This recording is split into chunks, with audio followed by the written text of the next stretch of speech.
Bonjour, je suis le docteur Kanté Abdoulaye. Au cours de cette vidéo, nous allons traiter l'articulation radio-ulnaire inférieure ou distale.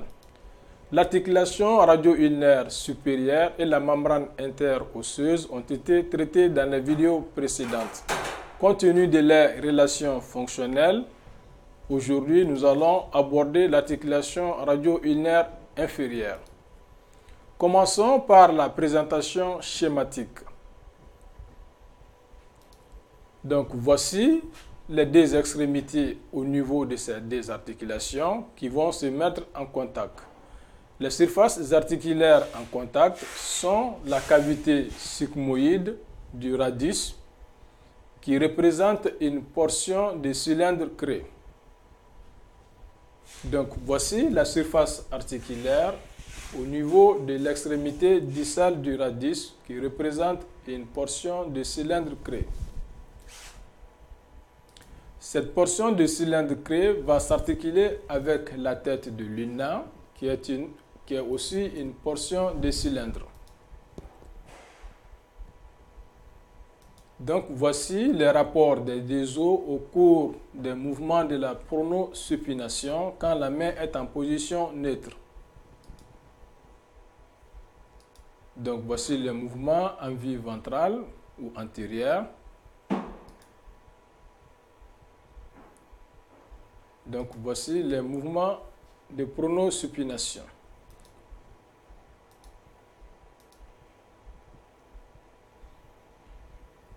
Voici une vue inférieure des deux surfaces articulaires lors des mouvements de la pronosupination quand la main est en position neutre.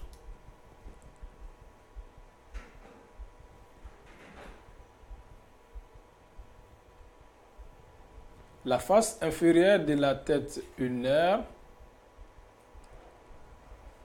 est articulaire avec le ligament triangulaire. Donc voici la face inférieure de l'ulna qui s'articule avec le ligament triangulaire.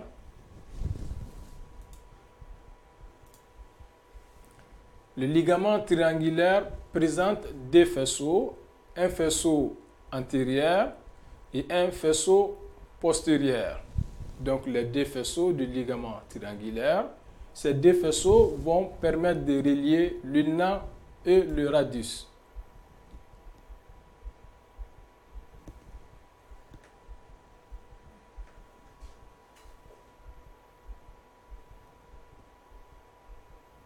Voici en vue latérale l'insertion des deux faisceaux du ligament triangulaire qui relie l'ulna et le radius. Donc voici les deux faisceaux du ligament triangulaire. En vue latérale, les deux faisceaux. En vue inférieure, les deux faisceaux qui sont encadrés par un fibrocartilage. Donc le fibrocartilage s'interpose entre les deux faisceaux du ligament triangulaire.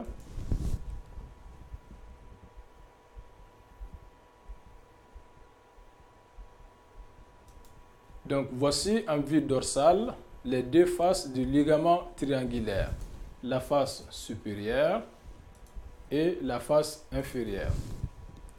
La face supérieure comme la face inférieure sont recouvertes de cartilage. La face supérieure du ligament triangulaire s'articule avec la tête de l'ulna. La face inférieure du ligament triangulaire va s'articuler avec la partie latérale du lunatome.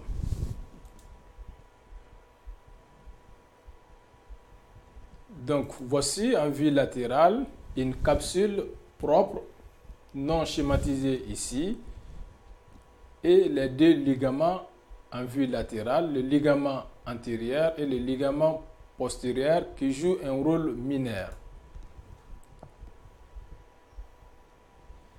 Deux tendons vont contribuer au maintien de ces deux surfaces articulaires en contact. Voici les deux tendons.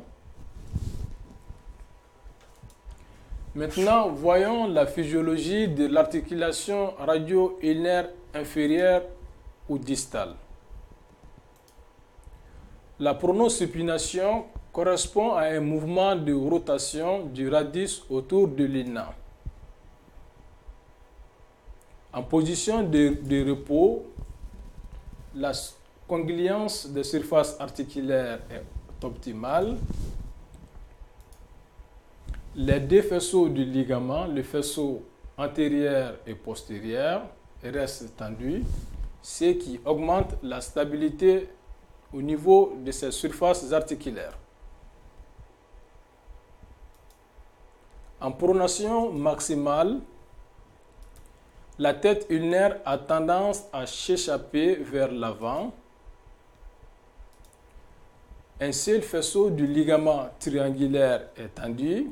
Le faisceau antérieur reste détendu. Donc vous voyez le faisceau antérieur qui est détendu.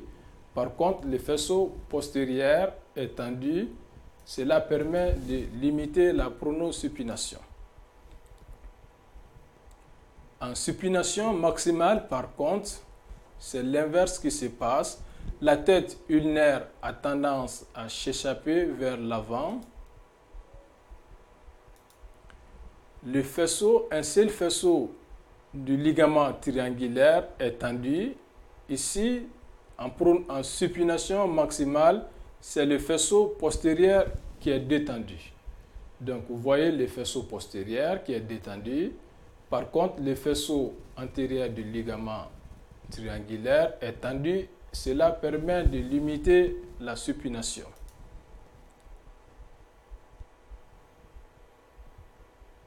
Donc, voici les faisceaux du ligament triangulaire. Les deux surfaces articulaires subissent des contraintes importantes. Des contraintes qui se font de haut vers le bas, symbolisées par la flèche noire, et des contraintes qui viennent d'en bas.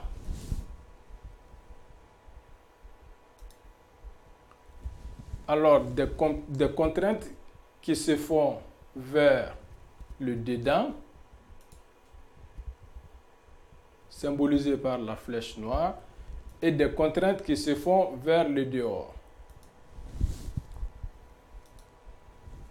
Donc, voici la flèche qui symbolise le sens de la contrainte au niveau de ces surfaces articulaires.